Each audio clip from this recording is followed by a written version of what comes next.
Everyone, welcome to this video and welcome back to the channel Simplifying Science with Shilpa. So here we are again with the same chapter, magnetic effect of current. So I hope you have revised everything which we have done in the previous classes and you are reading your NCERT books. Now today we'll start the last topic because most of the syllabus is omitted this time. So I'm covering the new syllabus only. I'm following the new NCERT. So according to the new NCERT, the last topic is the domestic electric circuit. Because generators are omitted, magnetic effect, current कैसे produce होता है magnetic effect से, that is also omitted, but still I have covered electromagnetic induction and today we will cover domestic electric circuit. So take out your books and this topic, domestic electric circuit, and start reading with this. This is a very small topic. You just have to read and underline, highlight some of the points. You can write down a few things in the space provided in your NCERT. Alright, so domestic electric circuit.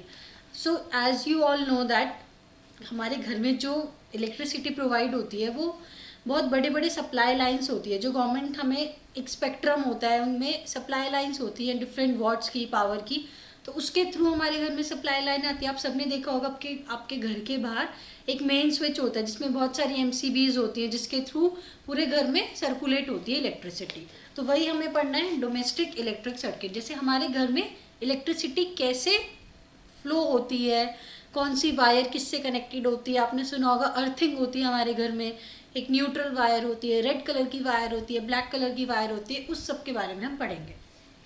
So start reading NCERT.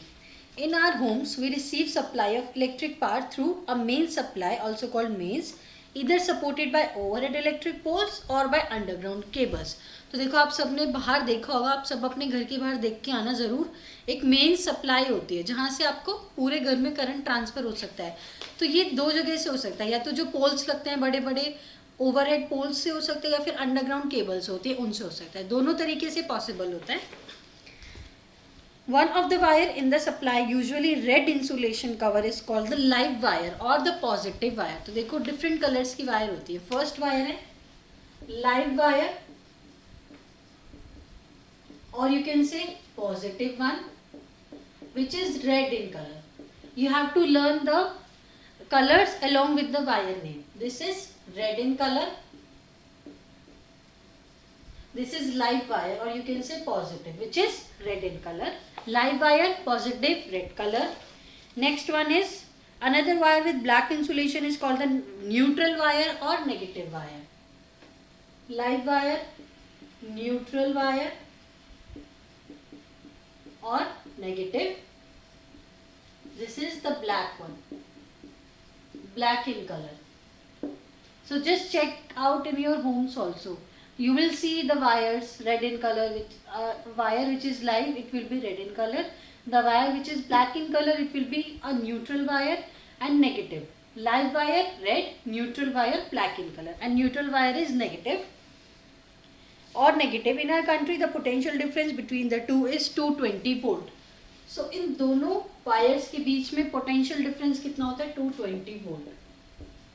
अब आप सबने electricity chapter पढ़ा है, उसमें आपने पढ़ा होगा ना, इस पोटेंशियल डिफरेंस की वजह से ही इलेक्ट्रिसिटी फ्लो होती है. तो ये 220 वोल्ट क्या है? Potential difference between the two wires. So this is the potential difference between the two wires. This question is important. Highlight this point. What is the potential difference between live wire and neutral wire? 220 volt, and this varies according to the country. So in India it is 220 volt. In India only, not in the world, not in all over the world, only in India it is written in our country. That means India में 220 volt होता है. Different countries में ये different हो सकता है क्योंकि government हमें एक स्पेक्ट्रम प्रोवाइड करती है जिसमें ये चेंज हो सकता है. इंडिया की गवर्नमेंट ने इतना प्रोवाइड किया, यूएस की गवर्नमेंट कुछ और देती है, ऐसे डिफरेंट होते हैं ये.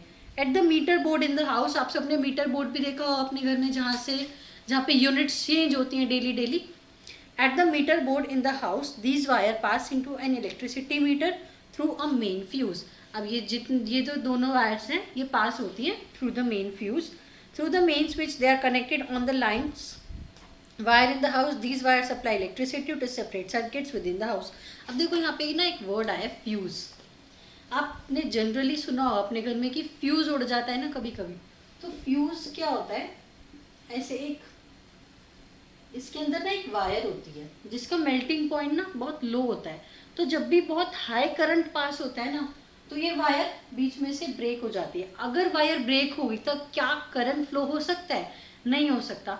अगर वायर ब्रेक है तो आगे करंट तो ट्रांसफर ही नहीं होगा ना। तो जब भी घर में बहुत ज़्यादा करंट आने लगता है या बहुत ज़्यादा वोल्टेज आने लगती है, तो ये मेल्ट हो जाती है वायर। अगर ये मेल्ट हो गई तो आगे करंट पास ही नहीं होगा। और ये कहाँ पे होता है? मेन स्विच में होता है, हमारे जो मेन सप्लाई है ना उसमें होता है। और you can see the meter board. तो अगर मेन सप्लाई में ही वायर टूट गई है तो करंट तो आगे फ्लो ही नहीं करेगा। ये मीटर बोर्ड में होता है, या फिर मेन सप्लाई में भी हो सकता है, दोनों में हो सकता है ये fuse. These wires supply electricity to separate circuit within the house. ये दोनों वायर सप्लाई करती है इलेक्ट्रिसिटी। आपने देखा होगा फैन के लिए अलग आपको वायर यूज करनी होती है, लाइट्स के लिए अलग वायर यूज करनी है। तो ये ही वायर्स होती है जो इलेक्ट्रिसिटी प्रोवाइड करती हैं घर में। Often the two separate circuit are used, one of 15 ampere current rating for appliances with higher power rating such as geysers, air coolers, and the other circuit is of 5 ampere current rating for bulb, fan. दो तरह के हैं, एक है 15 ampere का, एक है 5 ampere का। अब देखो करंट में डिफरेंस है ना, ये ज्यादा करंट है। तो 15 एम्पियर का कहाँ पे चाहिए होता है? जिसमें ज्यादा करंट की रिक्वायरमेंट होती है, जैसे गीजर्स होते हैं, गीजर्स। और 5 एम्पियर जिसमें कम, जैसे बल्ब, फैन, लाइट्स, ये जो छोटे छोटे अप्लायंस हैं इनमें कम करंट की रिक्वायरमेंट है। तो यहाँ पे 5 एम्पियर का करंट, 5 एम्पियर का सर्किट होता है। और इसमें होता है 15 एम्पियर का। गीजर्स हो गए, एसी कूलर्स हो गए, एसी में तो और ज़्यादा चाहिए होता है, गीजर्स, कूलर्स, इन सब में थोड़ा हाई करंट सप्लाई होती है। तो 2 है, ये याद रखना है, 15 ampere and 5 ampere. 15 ampere for high power rating appliances and 5 ampere for low power rating appliances. आजकल आपने देखा होगा ना, पावर रेटिंग भी लिखी होती है, जैसे 5 वॉट का बल्ब चाहिए, 100 वॉट का बल्ब चाहिए। तो अब तो 5 स्टार रेटिंग भी होती है, तो उसके थ्रू बहुत कम इलेक्ट्रिसिटी कंज्यूम होती है। तो ये इसीलिए डिफरेंस है, एक होता है 15 एम्पियर का सर्किट, एक होता है 5 एम्पियर का circuit for high power consuming appliances और low power consuming appliances. The earth wire, which has insulation of green color, is usually connected to a metal plate deep in the earth near the house. अब देखो हमने 2 wires पढ़ी थी, live wire और neutral wire. Third होती है green colour की wire, जिसको हम बोलते हैं अर्थ वायर। अर्थ वायर, अब अर्थ वायर को ना हम अपने घर के नीचे अंडरग्राउंड में एक मेटल प्लेट लेते हैं, उसके साथ कनेक्ट करते हैं। ये इसलिए कनेक्ट की जाती है ताकि हमें करंट ना आए। जितना भी एक्सेस अमाउंट में करंट होता है ना, वो कौन एब्जॉर्ब कर लेता है? Earth wire. Let's read about earth wire and highlight this line. The earth wire, which has insulation of green color, is usually connected to metal plate deep in the earth near the house. इसको हम अपने घर के नीचे underground एक metal plate के साथ connect करते हैं। This is used as a safety measure, especially for those appliances that have metallic body, for example electric press, toaster, table fan, refrigerator, etc. अब ये एक मेटेलिक बॉडी के साथ कनेक्टेड है, मेटल प्लेट है अंडरग्राउंड में, उसके साथ हमने इस वायर को कनेक्ट किया है ताकि हमें सेफ्टी रहे। जितने भी मेटेलिक अप्लायंसेस है ना, जैसे आयरन होती है, प्रेस होती है जो हमारे घर में, टोस्टर होते हैं, इन सब में मेटेलिक बॉडी होती है। इनसे हमें प्रिवेंट करने के लिए, ताकि हमें करंट ना लगे, तो हम एक ग्रीन कलर की वायर को, जिसको हम बोलते हैं अर्थ वायर, वो अपने घर में अंडरग्राउंड डीप में एक मेटल प्लेट के साथ कनेक्ट कराते हैं। This is used as a safety measure. The metallic body is connected to the earth wire, which provides a low resistance conducting path for the current. अब ये जो metallic body है ना, ये लो रेजिस्टेंस प्रोवाइड कराती है। आपने formula पढ़ा होगा, V is equals to IR। ये क्या था? Ohm's law। This was Ohm's law। Now you can see V by I is equals to R. That means current is inversely proportional to resistance. If we increase the resistance, current will decrease, because I is inversely proportional to R और R is inversely proportional to I। तो ये हम इसीलिए करते हैं, earthing हम इसीलिए करते हैं ताकि रेजिस्टेंस इंक्रीज हो जाए। अगर रेजिस्टेंस इंक्रीज हो जाएगा तो करंट रिड्यूस हो जाएगा, ताकि हमें करंट ना लगे। ये सेफ्टी मेजर के लिए यूज होती है ग्रीन वायर। लाइव वायर होती है और जो न्यूट्रल वायर होती है, ये दोनों तो हमें पॉजिटिव नेगेटिव के लिए, क्योंकि पॉजिटिव टर्मिनल और नेगेटिव टर्मिनल चाहिए हमें इलेक्ट्रिसिटी को पास कराने के लिए।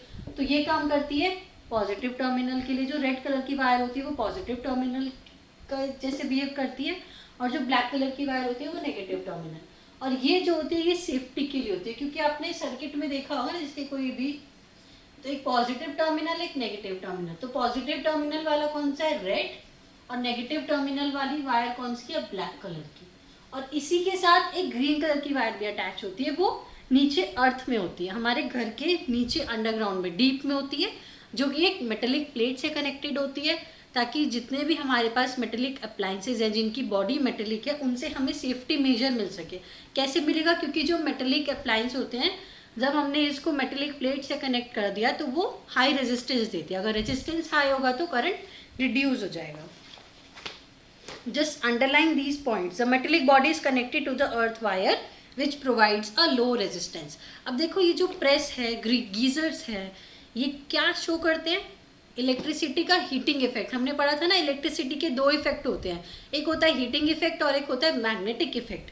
ये वाला चैप्टर था, इसमें हमने मैग्नेटिक इफेक्ट पढ़ा, और जो इलेक्ट्रिसिटी चैप्टर है उसमें आपने पढ़ा होगा कि इलेक्ट्रिसिटी से हीटिंग इफेक्ट कैसे आता है। वो भी ऐसे आता है क्योंकि रेजिस्टेंस हाई होता है, जैसे गीजर्स है, आयरन प्रेस है, तो ये रेजिस्टेंस ज़्यादा प्रोवाइड करते हैं। अगर रेजिस्टेंस ज़्यादा होगा तो करंट फ्लो कम करेगा और वो हीट में ट्रांसफर हो जाता है।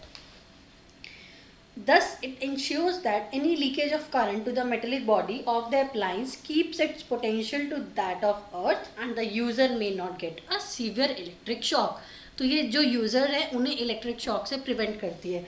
ये इंश्योर करते हैं कि कुछ भी लीकेज हो रही है ना अगर उसमें मेटेलिक बॉडी में, तो वो ग्राउंड के अंदर चले जाए, जो करंट है वो ग्राउंड में चला जाए। Leakage of current to the metallic body of the appliance keeps its potential to that of earth, वो अर्थ के जितना रखते हैं। Coming to the next page, I hope this is clear to you. 3 wires, live wire, neutral wire and earth wire. Live wire is positive, red in color. Neutral wire is black in color, it is negative, and earth wire green in color. These two wires act as positive and negative terminals because you know for electricity to pass we need two terminals, positive and negative, because they will provide the potential difference. Now you can see in your book also this diagram. This is of domestic electric circuit. So this figure gives a schematic diagram of one of the common domestic circuit. देखो आपको 3 wires दिख रही है ना, earth wire, live wire and neutral wire. देखो earth wire कहाँ जा रही है, नीचे अंडरग्राउंड में। लाइव वायर और न्यूट्रल वायर देखो इलेक्ट्रिसिटी मीटर से जा रही है। फिर ये डिस्ट्रीब्यूशन हो रहा है बॉक्स में, जिसमें मेन स्विच है, फ्यूज़ है, फ्यूज़ भी मेन स्विच में प्रेजेंट होता है। एंड फ्यूज़ का फंक्शन क्या होता है, जब भी बहुत हाई करंट या हाई पोटेंशियल आता है तो वो फ्यूज़ मेल्ट हो जाता है। फिर आगे 220 वोल्ट का डिफरेंस होता है live wire and neutral wire में, एंड देन एक 5 एम्पियर का होता है और एक 15 एम्पियर के दो सर्किट होते हैं। 5 ampere for low power appliances and 15 ampere for high power appliances. This is for high power appliances and 5 ampere is for low power appliances,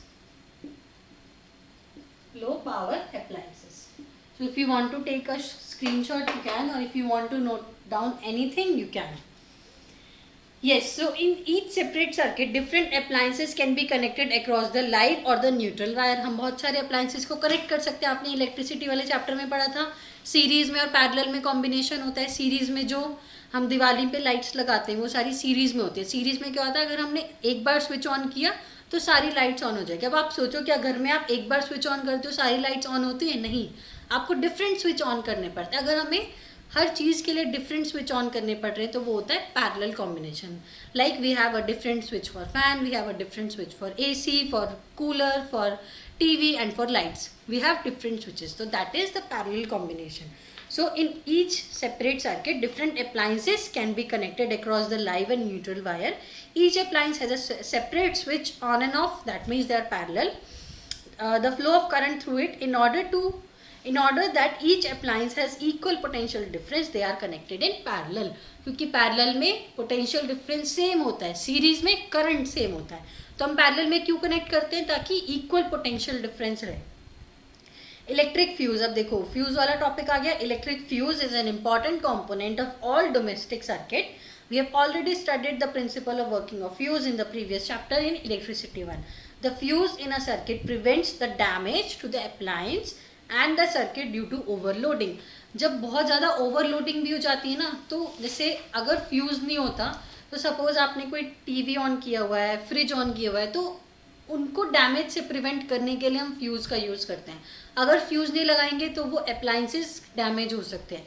लेकिन अगर आपने फ्यूज़ यूज़ किया हुआ है, अगर बहुत ज़्यादा करंट आ रहा है तो फ्यूज़ में जो अंदर की वायर होती है वो मेल्ट हो जाती है। अगर वायर मेल्ट हो गई, सर्किट ब्रेक हो गया, इलेक्ट्रिसिटी आगे पास ही नहीं होगी, तो आपका अप्लाइंस बच जाता है अगर फ्यूज़ यूज़ करते तो। Overloading can occur when the live wire and the neutral wire come into direct contact. अब overloading कैसे होती है? I am rubbing this. Overloading होती है जब लाइव और न्यूट्रल वायर टच हो। आप हमेशा ध्यान रखना है कि कभी भी लाइव और न्यूट्रल वायर को टच नहीं होना। अगर वो हो जाती हैं तो बहुत डैमेजेस हो सकते हैं। Electric fuse. अब ओवरलोडिंग होती है जब, during overloading what happens, live plus neutral wire, they come in contact with each other. Live wire and the neutral wire come into direct contact, thus this occurs when insulation of wire is damaged or there is fault in the appliance. देखो आप सबने देखा होगा जैसे एक wire है तो इसके ऊपर एक कवर भी होता है ना, आपने देखा होगा कभी कभी बोर्ड्स में एक ग्रीन कलर का कवर होता है। जैसे ये कोई भी वायर है, एक ब्लैक कलर का कवर होगा और एक ग्रीन कलर का कवर होगा। तो suppose this is red and this is black. अब ये जो इनका ऊपर का कवर होता है ना, जो इंसुलेशन होती है, एक प्लास्टिक की इंसुलेशन होती है ना, जब ये डैमेज होने लगता है ना, क्योंकि जब बहुत पुरानी हो जाती है तो ये डैमेज होते हैं, जब ये डैमेज होने लगा तो ये जो अंदर की वायर है, अब ये तो कांटेक्ट में आ सकती है ना। अब मैंने थोड़ा दूर बनाया बट मीटर में और सर्किट्स में, जैसे ये वाला भी स्विच बोर्ड है, इनके अंदर भी ये बहुत पास होते हैं, तो ये दोनों कांटेक्ट में आ जाएंगे। और जब भी ये दोनों कांटेक्ट में आएंगे ओवरलोडिंग होगी, और जब भी ओवरलोडिंग होगी तो डैमेज होगा। जो भी आपका अप्लायंस है वो डैमेज हो सकता है। अगर इसमें फ्यूज नहीं है, अगर इसमें फ्यूज है तो डैमेज नहीं होगा। So this occurs when the insulation of wire is damaged or there is fault in an appliance. या तो डैमेज होगा इसमें या फिर अप्लायंस में फॉल्ट होगा। फॉल्ट इन अप्लायंस, अगर अप्लायंस में ही फॉल्ट है तब वायर ठीक है, लेकिन अप्लायंस में भी फॉल्ट हो सकता है, या फिर वायर खराब हो गई, उसकी इंसुलेशन खराब हो गई। In such a situation, the current in the circuit abruptly increases. जब भी इन दोनों में से कोई भी एक सिचुएशन होगी ना तो करंट बहुत ज़्यादा इंक्रीज हो जाएगा, और जब करंट इंक्रीज होगा तो रेजिस्टेंस कम हो जाएगी। जब करंट बहुत ज़्यादा इंक्रीज हो जाता है तो अप्लायंस डैमेज हो जाते हैं। And the current in the circuit increases abruptly, this is called short circuiting. आपने बहुत बार ये टर्म सुना होगा, शॉर्ट सर्किट हो गया। This is known as short circuiting. तो शॉर्ट सर्किटिंग कैसे होता है? जब भी ओवरलोडिंग होती है। ओवरलोडिंग के लिए भी टू कंडीशन है। पहली कंडीशन तो ये कि ये जो इंसुलेशन होती है वायर्स की ये खराब हो जाती है, या फिर अप्लायंस में ही कुछ फॉल्ट होता है। जब भी इन दोनों में से ऐसा कुछ होता है, करंट एब्रप्टली इंक्रीज होता है, करंट के इंक्रीज होने से रेजिस्टेंस कम होती है और शॉर्ट सर्किट होता है। The use of an electric fuse prevents the electric circuit and the appliance from a possible damage by stopping the flow of unduly high electric current. तो इसका काम क्या होता है? Stopping the unduly high current. जब भी बहुत ज़्यादा एकदम से एब्रप्टली करंट इंक्रीज हो जाता है, अगर आपने फ्यूज लगाया हुआ है तो उसकी जो वायर होती है वो मेल्ट हो जाती है, इलेक्ट्रिक सर्किट ब्रेक हो जाता है, तो आपके अप्लायंस खराब नहीं होते। लेकिन अगर ये नहीं है तो फिर शॉर्ट सर्किट होता है। By stopping the flow of current, the joule heating that takes place in the fuse. अब कौन सी हीटिंग होती है इसमें? Joule heating. आपने पढ़ा था ना जूल्स हीटिंग इलेक्ट्रिसिटी चैप्टर में, तो इसमें क्या होती है? Joule heating. हीटिंग की वजह से ही तो मेल्ट हो रहा है ना। सपोज ये फ्यूज है, इसके अंदर एक वायर है, अब जब हीट आई है बहुत सारी तभी तो ये मेल्ट होगा ना। जो हमने हीटिंग इफेक्ट पढ़ा था, तो इसमें बहुत ज़्यादा हीट की करंट जब बहुत ज़्यादा पास हुआ, ये बहुत ज़्यादा हीट हो गया, हीट होगा तो ये मेल्ट हो जाएगा, सर्किट ब्रेक हो गया, करंट आगे फ्लो नहीं करेगा। Joule heating that take place in the fuse melted to break the electric current. Overloading can also occur due to an accidental hike in the voltage supply. तो मैंने बताया था या तो टू रीजंस की वजह से हो सकता है, तो करंट बहुत ज़्यादा है या वोल्टेज बहुत ज़्यादा है। तो ये दो वजह से हो सकता है, या तो करंट बहुत ज़्यादा है या फिर वोल्टेज बहुत ज़्यादा है। दोनों की वजह से, current end voltage both. Overloading can also occur due to accidental hike in the supply voltage. Sometimes overloading is caused by connecting too many appliances to a single socket. तो overloading की 3 condition है, या तो current भी बहुत ज़्यादा है, voltage ज़्यादा है, या फिर इंसुलेशन ख़राब हो गई है, या फिर अप्लायंस में ही फॉल्ट है, या आपने एक ही सॉकेट में बहुत ज़्यादा चीज़ें लगा. अब जैसे ये है, आप देख रहे हो, इसमें मैं अगर एक और जो 3 पिन वाला आता है वो लगा देती हूँ, और उसमें बहुत सारे अप्लायंसेस जो कि हाई पावर लेते हैं, अगर हम वो कनेक्ट कर देते हैं तो इलेक्ट्रिक शॉक हो सकता है, सारे अप्लायंसेस डैमेज हो सकते हैं. तो जितनी रिक्वायरमेंट है उतना करना चाहिए. या तो अलग अलग स्विच बोर्ड में आपको यूज़ करना है, या फिर एक में तो बिल्कुल भी यूज़ नहीं करना, एक एक करके यूज़ करो. ओवरलोडिंग नहीं करनी है. तो ओवरलोडिंग की वजह से ही शॉर्ट सर्किट होता है. And now this chapter is completed. And what is the condition of overloading? When live wire and neutral wire come in contact with each other, and whenever the insulation damages, there is a fault in the appliance, current increases, voltage increases. और दो condition है, current भी increase हो सकता है, voltage भी. जब भी बहुत ज़्यादा करंट आता है तो उसको स्टॉप करने के लिए ये हीट की वजह से डैमेज हो जाता है और आगे करंट फ्लो नहीं करता, सर्किट ब्रेक हो जाता है. So that was all about this chapter. See ये चैप्टर लेंदी था, लेकिन बहुत सारा सिलेबस ओमिटेड है. एसी जनरेटर, डीसी जनरेटर, ये सब ओमिटेड है. तो अब ये बहुत शॉर्ट चैप्टर है. आई थिंक बहुत easy, I think easiest chapter हुआ है ये फिजिक्स का, क्योंकि इतना सारा सिलेबस तो ओमिटेड है. Now if you want to learn about generators also, do comment down below, then I'll take a class on generators also. Otherwise, according to new syllabus, according to new NCERT, this chapter is over. So you can revise from your NCERT books, read each and every line, and do comment down if you have any doubts. Alright then, thanks for watching. See you in the next one.